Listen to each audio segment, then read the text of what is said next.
Nice. Another beautiful animation by the wizard himself. Wonderful. That was the Yeah, Hermit. send that one out to Janet. Janet loves that one. So Yeah. that sounds for you, kiddo. Yeah, we weren't doing that early on when we were doing some of those cards, so it's good we get to see those. I love it. Well, welcome to the Fool's Journey. It's a Monday, April 3rd. I got to tell you, I was thinking right before we came on, I'm like, time is playing with my mind. I feel like April 3rd. Groundhog's Day. Here we are again. You know, it's just like, it's just the flow of time. We are in it. Rushing by in the slipstream. Yeah, man.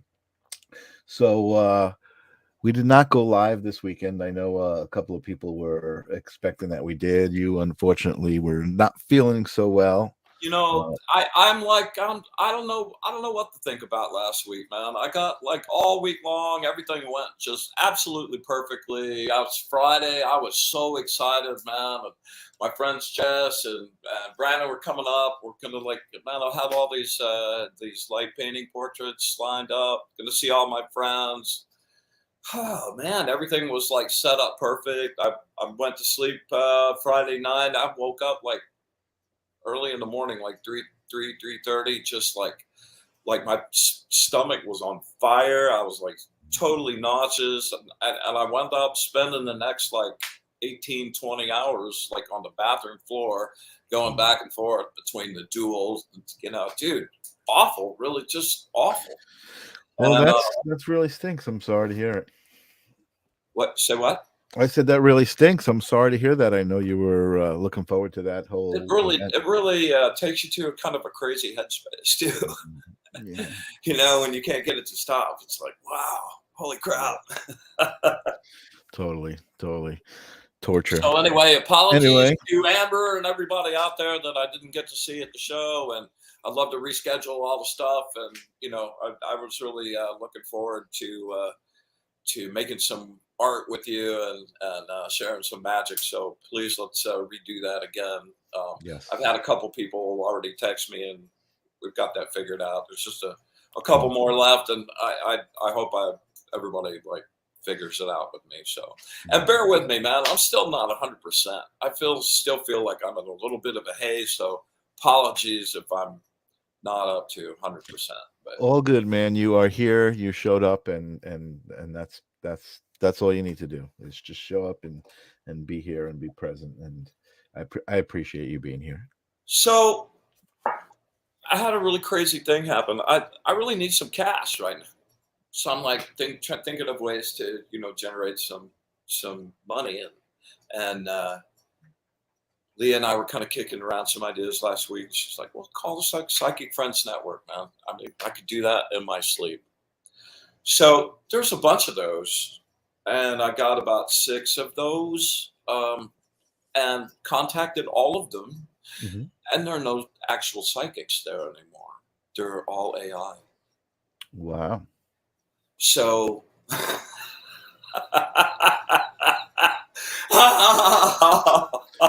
That's really interesting. And you mentioned something about that to me think during the about week. that. Think about the implications of that, and like Yeah. all these places that you're calling up to get help, and you think you're actually talking to a real person. Man, you just don't know anymore. The whole That's AI crazy. thing. I'm not going to get off into that because I'm going to get Raphael and Xerxes to like show up probably for the 9 of Wands. It'd be a perfect show. We're gonna toast on AI and see what Cool. they have to say. I definitely have, as you well know, have my own opinions. And you know, dude, I don't know. Did you see the Elon Musk stuff? There were about 5 or 6. Yeah. No, listen, I as much as I kind of was excited and enjoying kind of playing around with it, there was definitely this vibration of this unknown, you know what I mean? And this it wasn't a good, you know. I mean, Like there you're was not helping humanity with this. yeah, That's like like, yeah, oh, yeah. that is so like you're not helping humanness with this at Right. all. Right. Yeah, and when like one of the yeah, okay, I'll just say this. When one of the lead, you know, developers of AI in the world comes out and says, "Listen, when this gets to this point, they'll just exterminate us." Right. I mean, you can't just blow that off. It's not like you go, "Oh no, that's going to happen," but you kind of got to go, let me take a look at this, you know? Right. Well, And my own reach outs, they all sort of like look that way anyway. So right.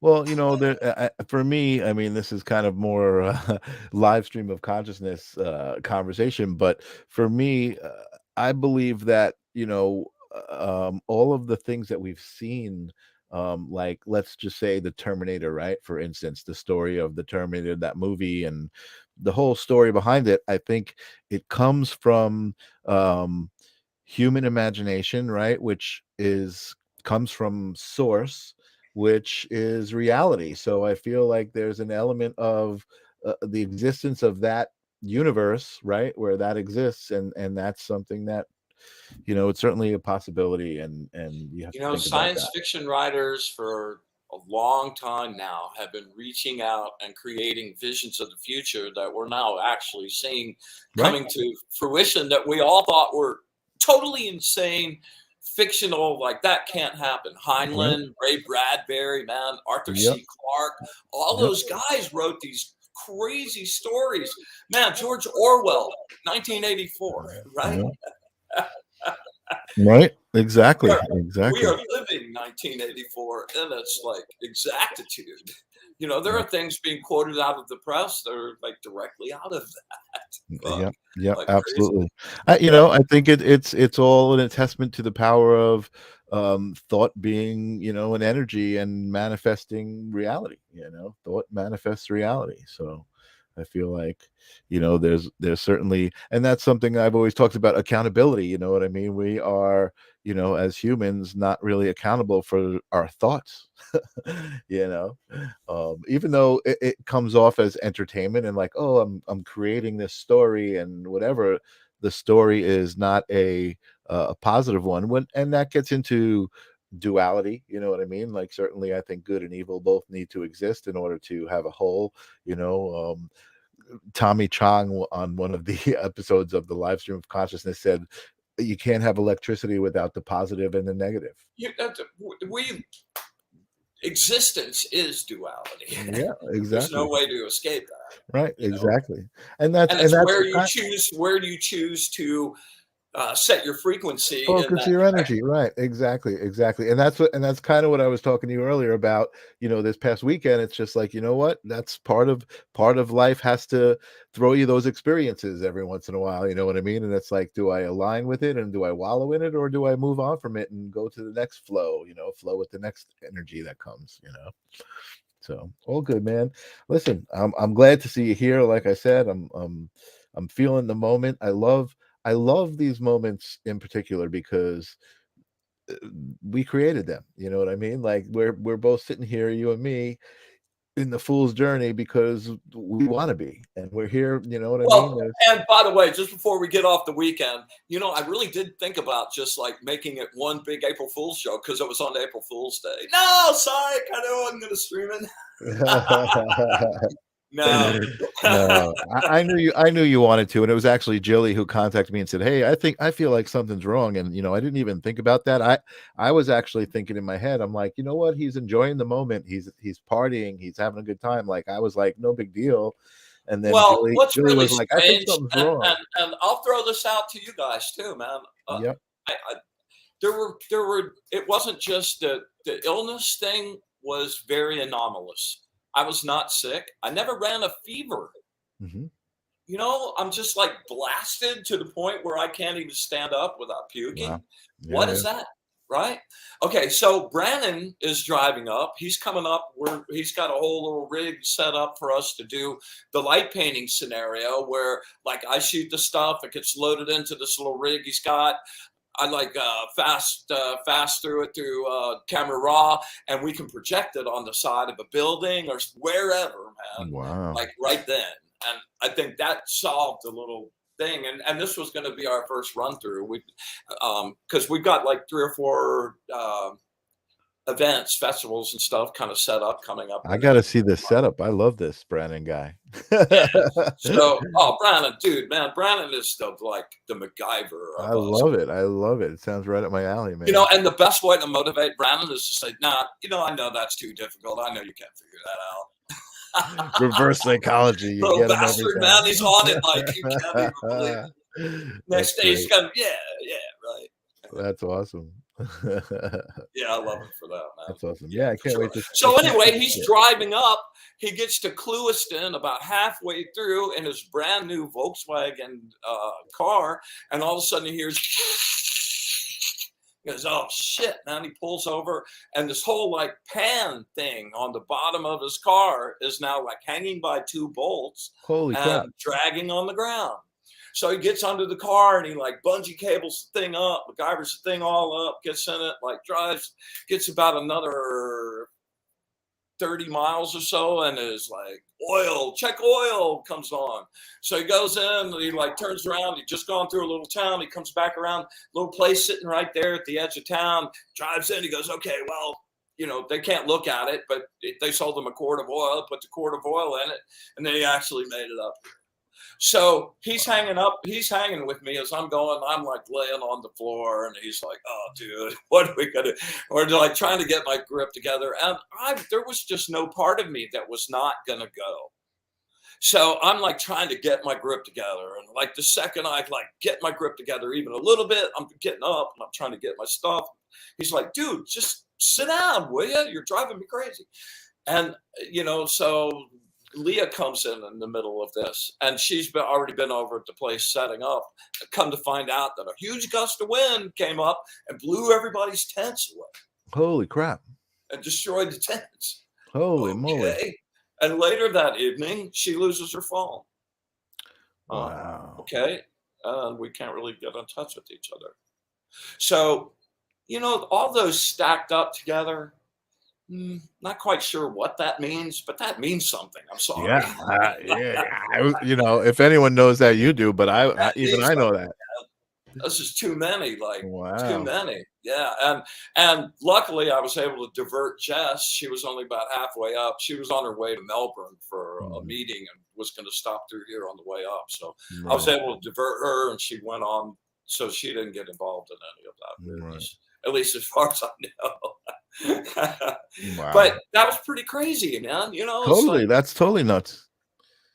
So anyway, we'll see where that goes. Wow. So, sevens. Yes. Sevens. 7 of Wands specifically. 7 of Wands.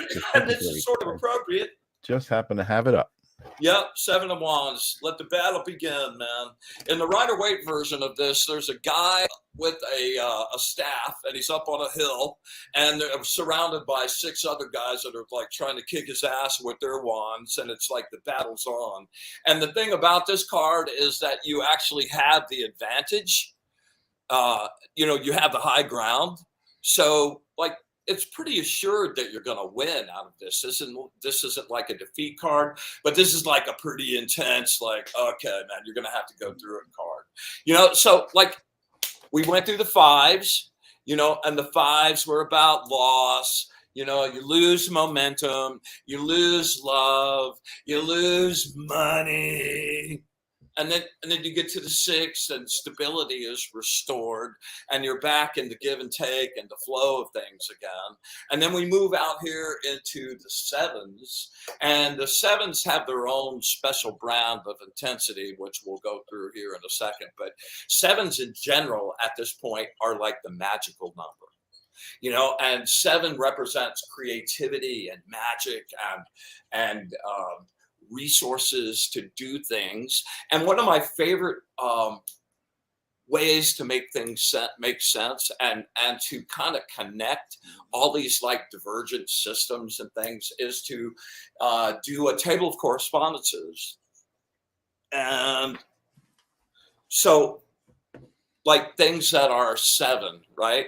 There's 7 days of the week. There's 7 planets. There's 7 colors. There's 7 whole notes in the scale of music. There's 7 days, 7 bands, and my favorite 7 chakras. Yeah. Yeah, 7 chakras. Exactly. Oh yeah, that's what was coming up. Nice. Yes. Yeah, Beautiful. and we will. We're gonna hash through that way intense. So what? I was just writing down some notes. What you said? What did you say the battle was? Just a battle? Just a battle? I mean, you said in the traditional deck. The kind of battle doesn't really matter. What matters is that now, and in the flow of it, you've built this thing. You've had this idea. You've built this thing. You've nurtured it. It gets to the 4. It's now stable and kind of growing. Right. And from the 3, you've gotten your recognition. Start getting money. You build this thing, and it kind of stabilizes out. But it's in the small zone. You push it outside of that, and the 5s represent that moment when you go out into the larger world, and now you're competing, and now the competition has your same skills, and now the place where you had advantage and stood out, none of those things stand out now. So it requires extra effort from you to blast through that and elevate yourself up through that again, which then the 6s represent the restoration of that stability. Right. and that reassertion back into the flow and your place above that kind of chaos and that insanity. And then the 7s, especially the 7 of Wands, in that mindset represents now you've you've gotten back again. You're like in the flow again, and the competition does not like that. Mhm. So those people that were in a way supporting you at the beginning are now like opposing you and trying to take that spot that you have on the high ground. That's exactly what they want. Interesting. So that's kind of a difficult card if you look at it, if you hate confrontation. But if the key to that card is to stay strong and not give up, and to know that a positive outcome is pretty much assured, and that it's yours to go ahead and lose and give Mhm. away if you choose to shy away from that. And truthfully, if you choose to shy away from that, it should belong to somebody else, not anyone. Sorry. No, So no, I actually have the card. I took it out to take a look at it. And actually, I'm surprised that she hasn't chimed in about it. But right before we went on, I got a photo from Jilly, who had done a little pull, and she pulled 3 sevens. 777, man. Yeah. Wow. Which, okay, we were just talking about correspondences, right? Uh-huh. Uh-huh. So there's a book called 777 that is published, that Aleister Crowley put out. And it's really not so much a book about magic, but the entirety of the book are correspondences. And he got a lot of credit because it became a real kind of manual, for magicians around the world. But this guy named Alan Bennett actually created most of that. 777. Yeah, there you go. 21. Jackpot. Nice. Nice. And that was actually, I think I've got to check out some Aleister Crowley, because that also came up on the live stream when I was talking to Rachel. She made a quote, or you made a quote, and I was like, Actually, oh, I sent that quote in. Yeah, do yeah, it I was thou like, wilt, but be I was like, full of oh, what is law. that? Yeah, yeah, and it was Aleister Crowley. She recognized it. That was awesome. Yeah, she and I talked about that a little bit when I was on their show that night. Yeah, yeah, yeah. Yeah. Awesome. Yeah, kind of an interesting person. Like I enjoyed that. Yeah, yeah. As I said, the first time when I was doing the Strange and Wonderful show with Courtney, the first time I interviewed her, she was the very first guest, and it was mind expanding. I was just like, it really opened up my world in a lot of ways. So very cool. Shout out to Rachel Stout. So what's your take on the 7 of Wands?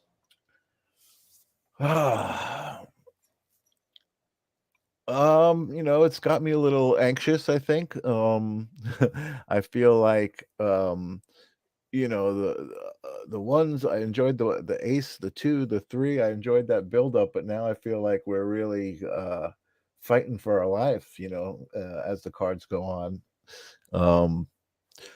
Confrontation, advantage, resistance, I mean, it's got me a little anxious.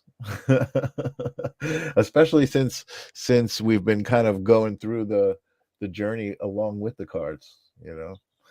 Well, I will just say to you that do not fear. Okay. As a matter of fact, fuck fear. All Fuck right. fear. Fuck fear.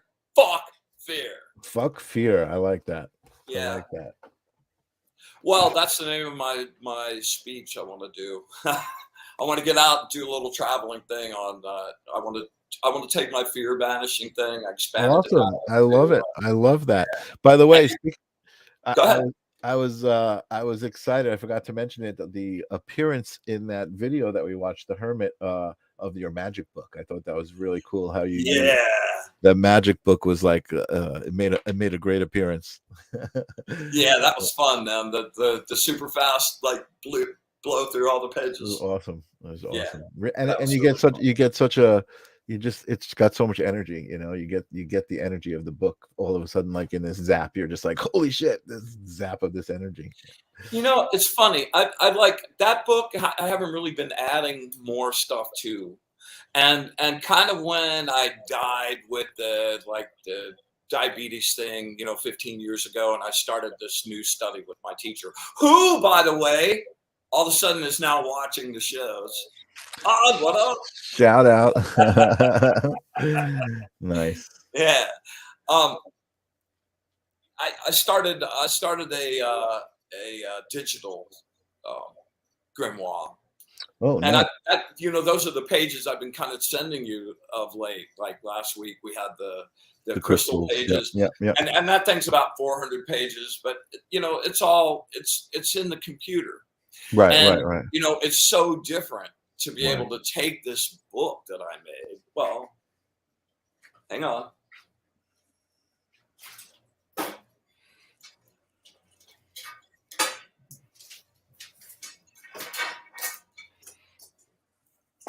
Well, I mean, graphic design is certainly a nice visual art form, but it's nothing compared to old school physical. The physicality of that thing alone is just amazing. I mean, Paper that I actually made. Awesome, I didn't amazing. buy that paper. I made that paper. That's I amazing. made the gut string to thread that show the signatures. I actually am a bibliophile, man, and when I would go out of town on trips, the very first thing I would do was look up all the antiquarian bookstores and go search out occult books.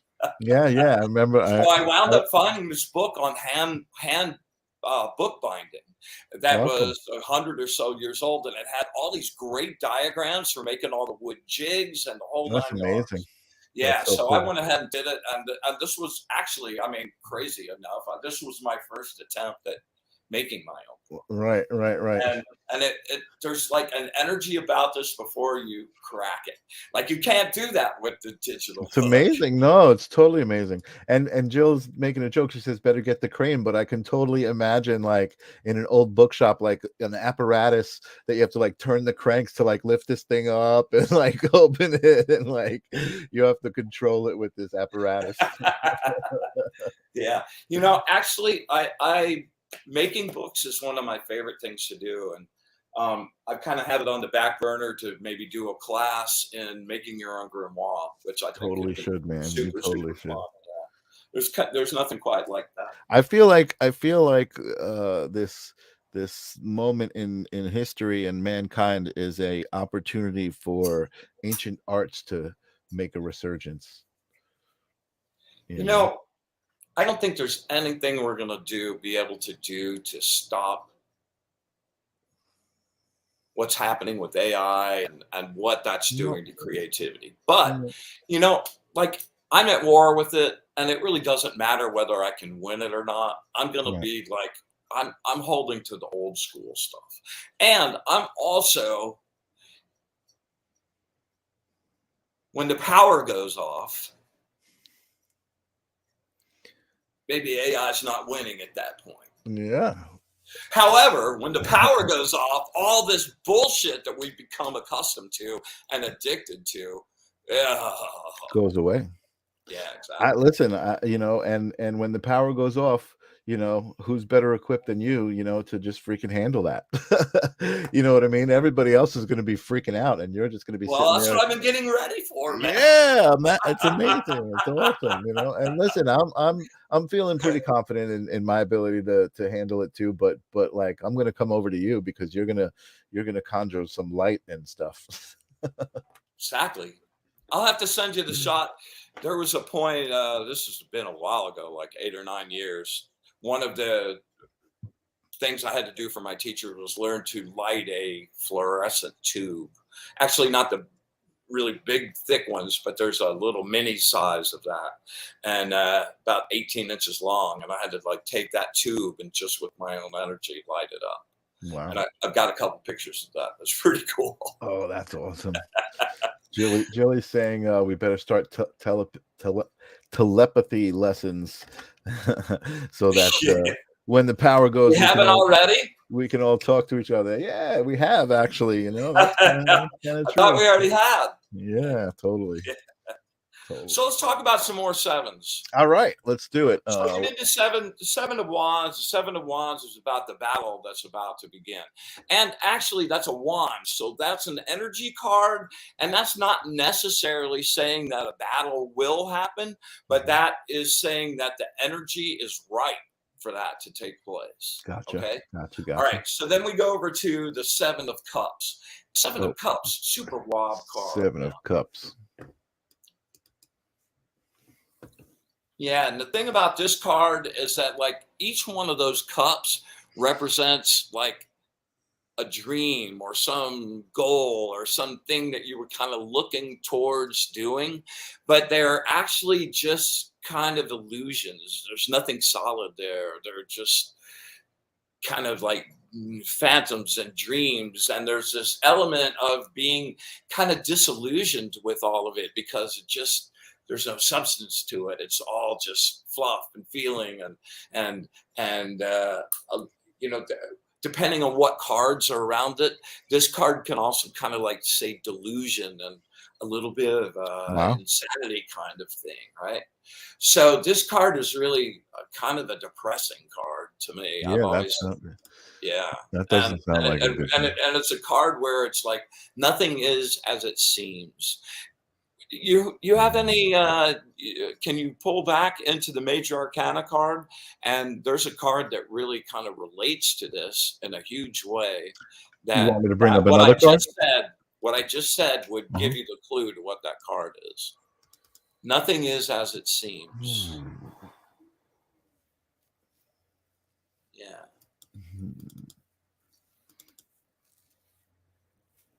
So it's one of the three major planets. One of the three major planets. Hold on, I'm just looking for the right folder with the cards in it. Here we go. Cards, images. All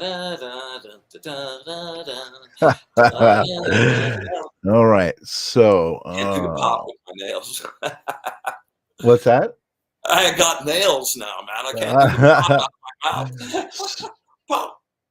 So it's not one of the majors. You said not one of the mages, right? You said one of the majors. No, it is. It is one of the mages. Yes. I got you. Let me see where my mages is. Okay, what card would represent delusion of the major arcana the most?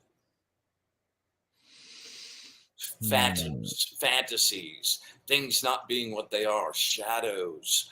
Come on, bro. Come on, Zen. 4 letters, 2 O's in the middle. Come on. You can do it. Come on. You're talking about the Fool. I think you're talking I'm talking about the moon. The moon. Oh, the Fool. I'm a word game. I'm a word game guy. The moon. Fool, not a planet. The Fool is not. Oh, see, that's what I said. You said it's one of the major planets. I said that 3 times. It's one of the major planets. The moon is one of the major planets. The sun, the moon, the star, that's the right in the row, right? I thought but I misunderstood. I thought you said one of the majuses. And then when I said it's one of the mages, you said yes. And then I think my fault. We were missing each other. All right. So the moon is really tied to that kind of delusional aspect of the Seven of Cups. And the Seven of Cups, water card, tied to this really a lot. So depending if that card and the moon show up in a reading, right, there's probably a crazy person. This is the word I was looking for, right? Or somebody that's on the edge of really kind of losing it. Right. This is the word I was thinking of when you were talking about the 7, and I didn't see it on the 7, but here it is on the moon. Deception. Yes. Well, we're going to get to that in just a moment. Yeah. In the next one, which is the 7 of Swords. Nice. and deception and thievery. Yeah. And plans of betrayal and nefarious dealings behind the scenes. This card is also connected with the moon. Kind of funny, right? So when it comes up in a reading with the moon, it's not a good combination. It is not a good combination. This card is going to, you just read deceit and in the moon, right? Mm-hmm. Well, that's kind of like a little side blush of those meanings. That's one of the main meanings to this one. Gotcha. And it's deception, it's thievery, it's lies, it's not a really positive card at Right. all. So I'm looking at these words: hope, confidence, desire. So it's like deception in those. It is. So it's like Yes, really major disappointment. exactly. Yeah. All right, Okay. so let's go to the last one. And I know Alright. this card really, really well because in numerology, an astrological and tarot correspondence to each of the numbers that you have, and my destiny number is 75, which corresponds to this card.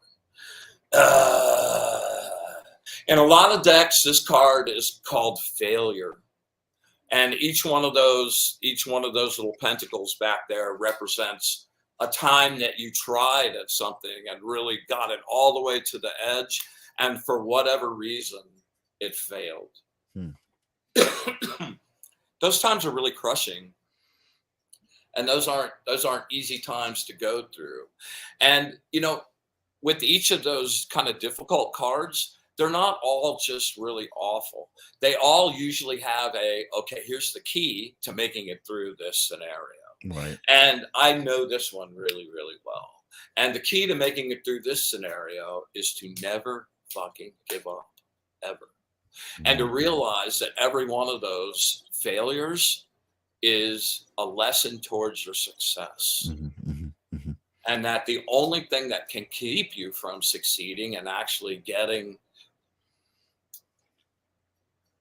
what actually belongs to you is your own ability to stop and just give up and accept that you failed at it. Right. I love this center. That is a really crazy card, right? Yeah. Look at the face in the middle of that cat. There's so much going on in this card. It's awesome. It's just, especially right here in this globe. Yeah. Oh, how big, much bigger I can get it. I think that's it. So the Seven of Pentacles represents never giving up. The Seven of Wands represents staying steadfast when opposed. The Seven of Cups represents staying strong and resolute in your emotional landscape and not to be deceived by delusion or depression. The Seven of Swords represents possible deceit and situations that are not as they seem. That's kind of a unifying scenario with those last three cards, especially.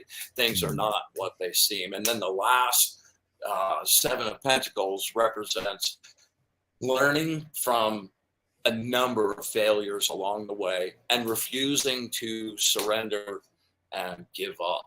Yeah, I was just going to say, so you said failure, but then you said never give up. So I guess it's learning to never give up from the You're failure. going to experience lots of failures. Yeah, that's the reason, like in Crowley's deck, in the top deck, that's the name of this card at the top of it's called Failure, which just really freaked me out when I started reading about it.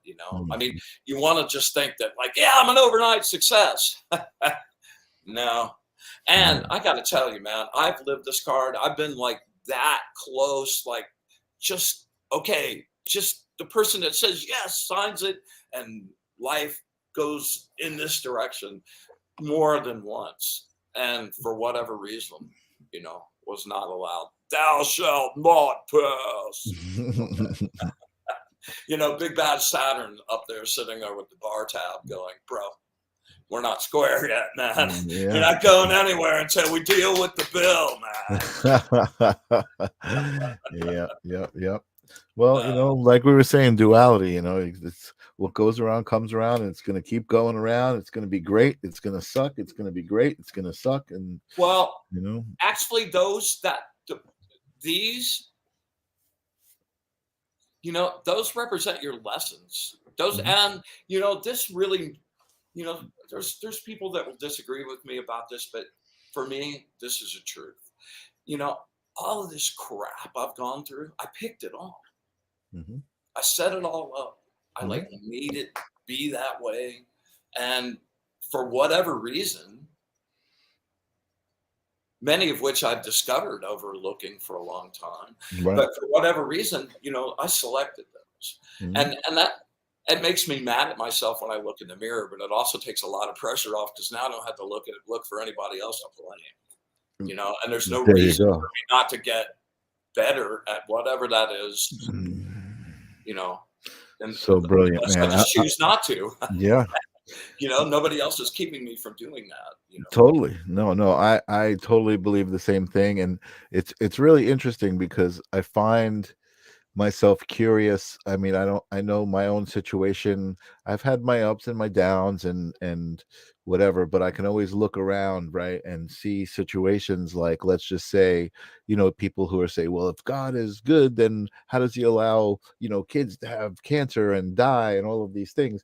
But I do find myself looking at situations like I have friends who have autistic children, for instance, who are nonverbal, and I see the life that it creates for them, the whole family kind of participating and helping, and like, they're locked into this life. But I often think about, wow, what are the choices, that the souls came to this planet, under those conditions, and chose to have to deal with those hardships And what will and happen together. when they go on?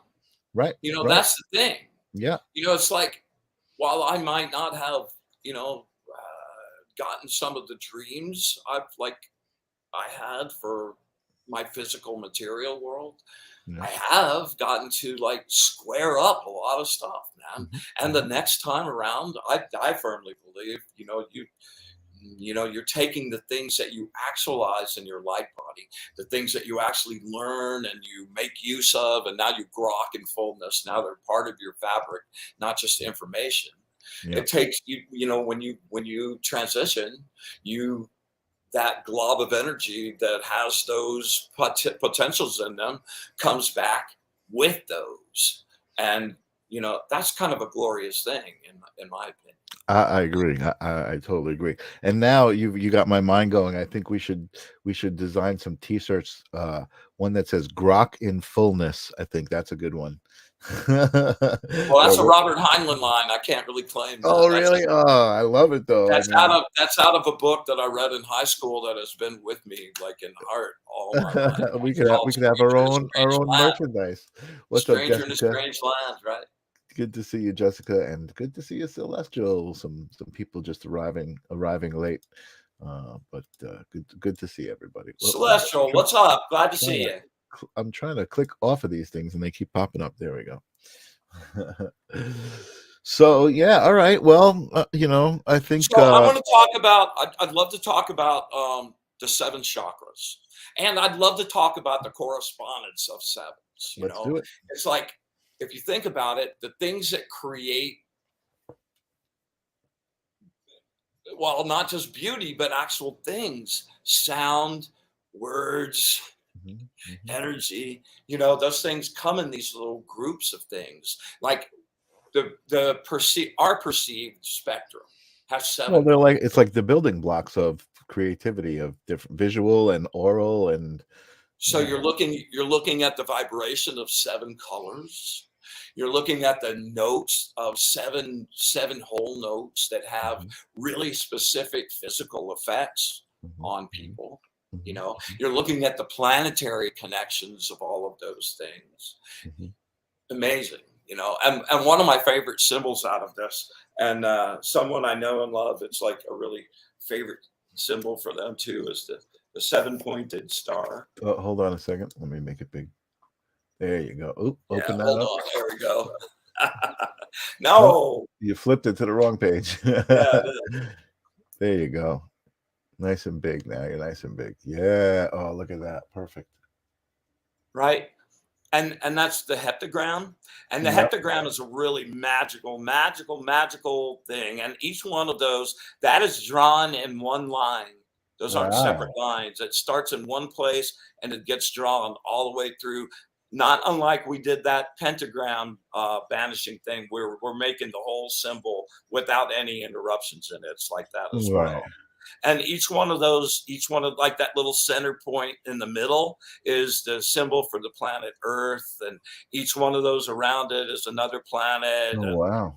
so it's a really deep symbol. I won't get into right And now. what is that called? I want to look that It's up. called the heptagram. Heptagram, and that's a seven-sided star. Yeah, and that actually was one of the symbols of that Crowley used a lot. Wow. And it seems like there's a lot of very specific meanings to each point and everything. So one of the other, the most important thing are the 7 chakras, and a lot of people have misinformation about that. So I'd like to just kind of run over that. Just Cool. Let's do it. I got my pen. Your my 7 pen. chakras are kind of like energy, like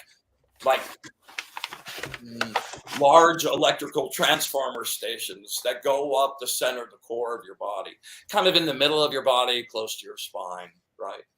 And they're like they're energy transfer things. You actually have thousands of chakras all across your body, all your joints. There's a million different like places that those chakras are. Those are the main chakras that we deal with, are where kind of like energy comes in and flows out, and we're kind of specific kind of programmed energy gets used and related. So the very first chakra is the root chakra, and that's usually related to the color red. And that is at the coccyx, the very bottom of your spine. And that's where energy is going to come in. Although you can take in energy through any of your chakras, but that's where the main flow of that will begin. That's the base of your chakra system. And that's the rawest you right now. That's like the you that has all of its imperfections, that needs to be elevated and tempered and fired, and the dross gone off. And that's kind of what those chakra elevations do with that. Okay. Okay. So that represents really energy first coming in, right? Yeah, and the starting point. And Okay. yeah. So then the second chakra is the sacral chakra, and that's located between your belly button and your groin, and that is a place where you draw in your vital base energy, like your sex drives, your fear, your anger, like really intense survival emotions and reproductive emotions. That's kind of like where the survival instinct for the animal in you lives, right? Right. Sacral is orange, right? Say again. Sacral is represented by orange. That's correct. Okay, and then the next one, it elevates up to the solar plexus, which is right in the core of our bodies and our energy field. And that is pretty much the energy storehouse. And that's where you're drawing up energy from those lower areas into that section of yourself. And that's where the storehouse and the bank gets built up to be able to do projective effects like we've talked about many times. And that is related to the sacral the root chakra is related to the note C, middle C. Oh. The sacral chakra is related to D. Oh, I didn't know this. And the solar plexus is related to E. And what's the name of the solar plexus? The solar plexus. No, but I mean like the root chakra, the sacral chakra. No, it's the root chakra, the sacral chakra, the solar plexus, the heart. Oh, that's the name of it. The solar plexus is the chakra. Okay. Well, there's a Hindu name for it, but we're not going to get into that. Okay. And that's yellow. That's yellow. That's exactly right. So then we're going up. The next chakra is the heart chakra, right above that. And I'm By gonna the say, way, the kind of emotional content of the solar plexus, that's kind of like your invincible you. That's the you that like, yeah, it takes on stuff then. And that's where the fear and the fight or flight and survival instinct kind of scenario that happens in the sacral chakra mhm. starts to get transmuted Okay, in the solar plexus. okay, And it kind of uses that energy and changes that into its own kind of like, yeah, I'm invincible here. And those three chakras really relate to the physical world that we live in. And what happens above the solar plexus, starting with the heart, represent the voyage to spirituality. cool. Okay. Excellent. I love that. And F, I'm gonna imagine F is the note that corresponds. Wow. See, I'm getting it. I'm getting this stuff. That's really good. How about the color? The color is green. Perfectamundo. Yes. Yeah. You know, I'm writing this So stuff that down, even relates though I to know it. that, right? Well, you're a bass player, boy. I'd have to like smack you. So the heart chakra really relates to how you feel about things. I mean, purely by and large, it's connection. It's your connection to the love energy of the That universe. was the word I was thinking. Connection. How you're connected to things. Yeah. Yeah. Well, it's your connection, but it's also how you're feeling and what you're projecting. Mhm, You're mhm. projecting out of that chakra all the time. Gotcha. I need a quick drink. I'll be right back. All right. Well, I got my drink right here. See, I'm getting this stuff. I got my little diagram. I don't know if you could see. No, it's hard to see, but there's a outline of a person and kind of where the chakras are. And I did not know the notes were corresponding to it. Okay.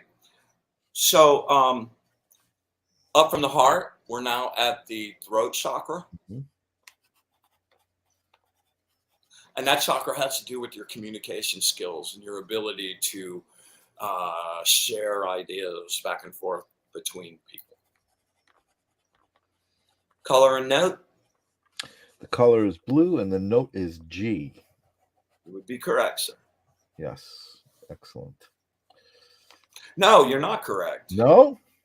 Well, let's see. C, D, E, F. No, you are correct. I don't know. Yeah, no, you're absolutely right. I don't have that kind of major brain fade there. Like, yeah, I was sorting out. Yeah, that's correct. All right. So then we leave the throat chakra and we go to the third eye. Third eye. And that's like where your intuition and your connection to the higher astral realms begin.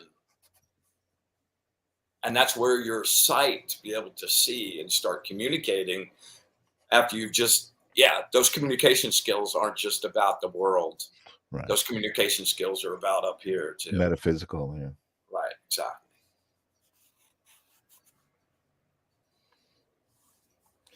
And that color, it gets represented a lot of different ways, but that color from the methodology I've learned is represented as indigo.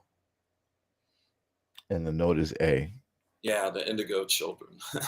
Yes. And that's a really intense kind of place. Cool. Yeah. I'm liking this little chart I'm making here. Okay, and then last but not least, woohoo! Crown chakra. Exactly.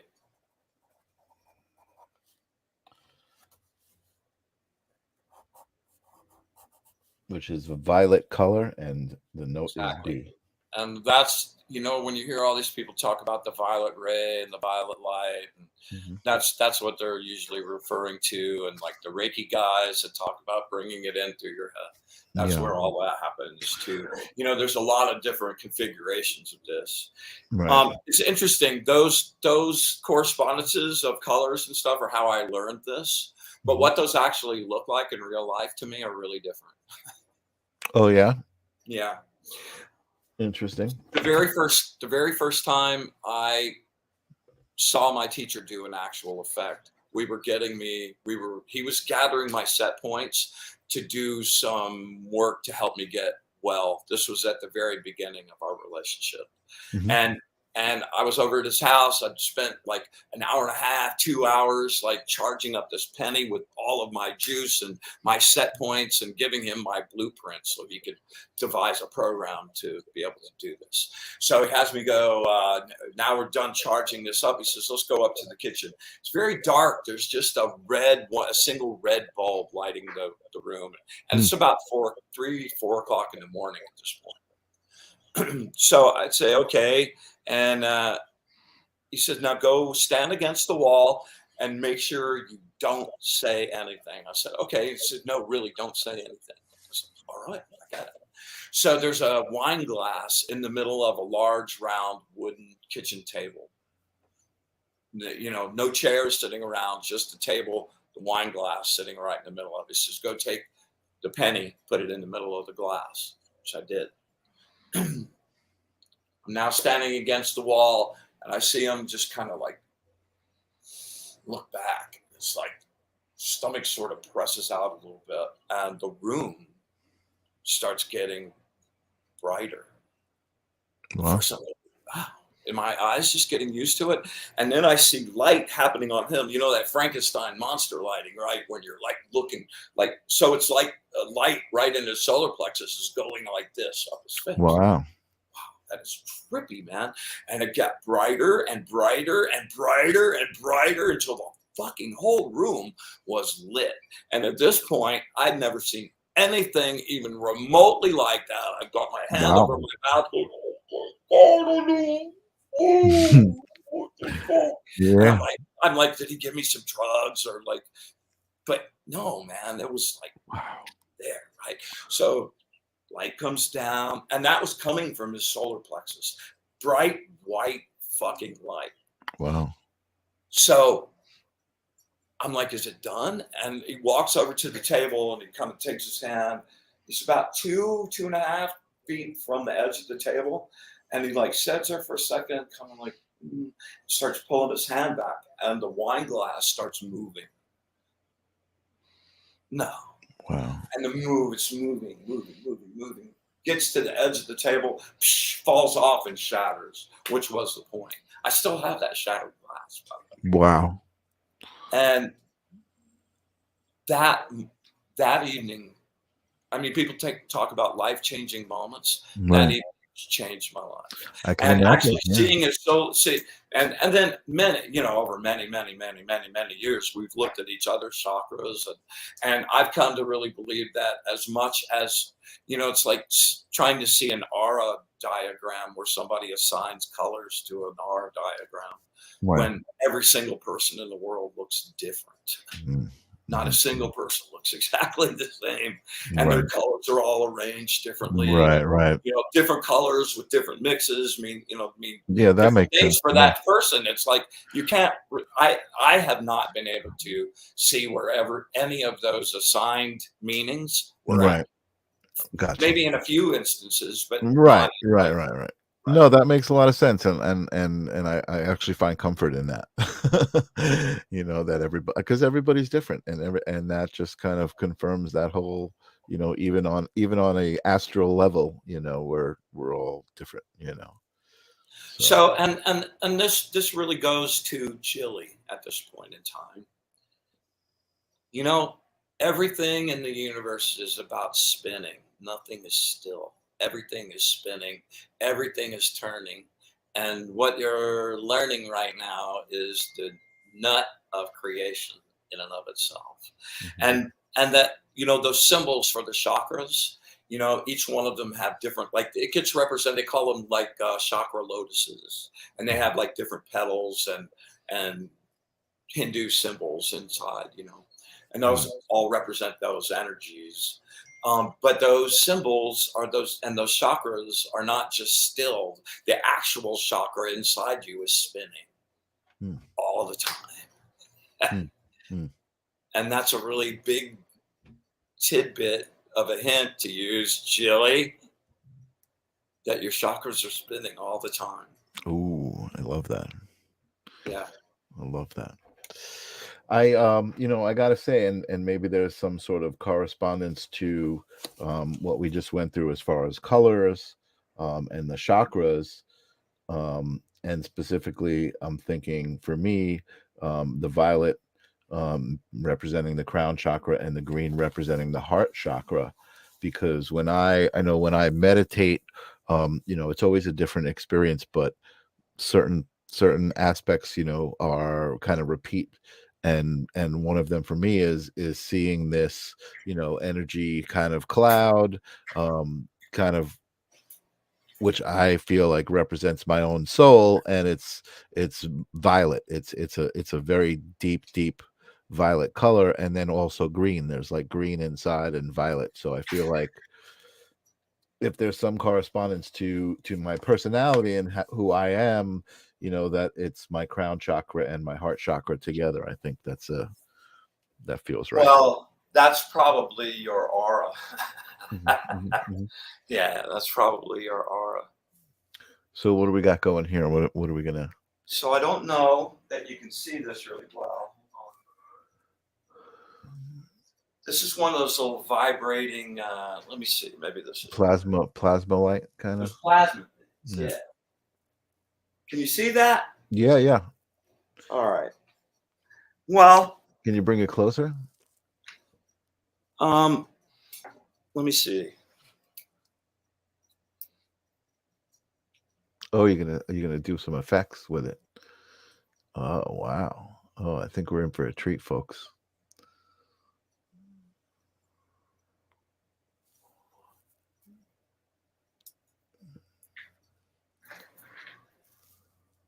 So we're just going to spin on the top of this thing. Oh wow. Wow. It's Yeah. great, man. Wow, dude. Whew, that is charged. Wow. Wow. Look at it go.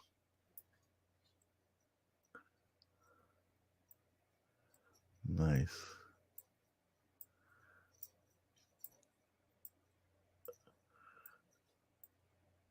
Wow.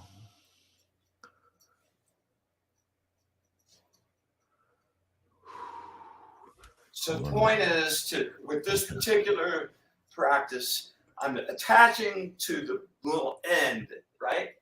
And I'm pulling it. It's like a thread of energy leaving that. You pull it back around and you make that thread hard and you push against it. You're still connected. Now it's like a thread and I'm pulling it this way.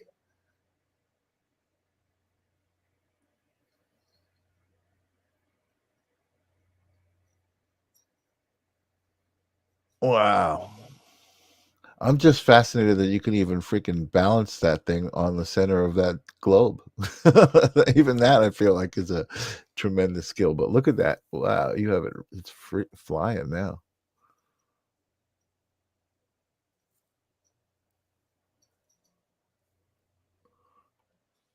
Yeah. There we have it, folks. The Wizard live.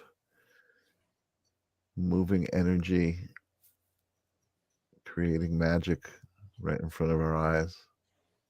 I love it.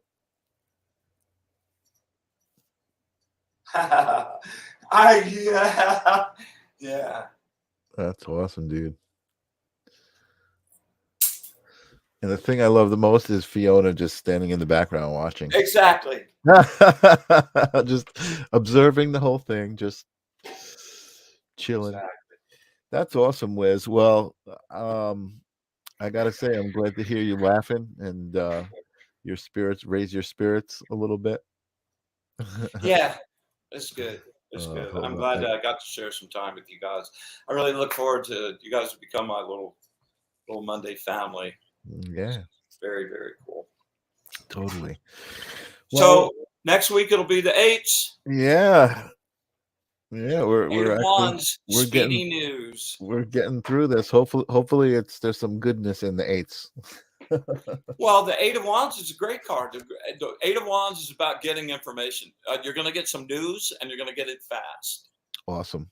You know, doesn't there? You know, some people don't like that because that implies bad news, but not in Right. this case. Not in this case. Well, I love this little diagram that I made today of the chakras, and I definitely learned something about the notes that correspond, the musical notes that correspond. So thank you for that. You know, Zen, start trying to create some art Yeah, using yeah, those. I it's mean, that's exactly, what I do. That's my whole gig right now. It's like it was everything I'm exactly the doing is vibe. with that That in was mind. that yeah, that was exactly the vibe that I was feeling. Like it just like totally lit that up. So awesome. I appreciate it.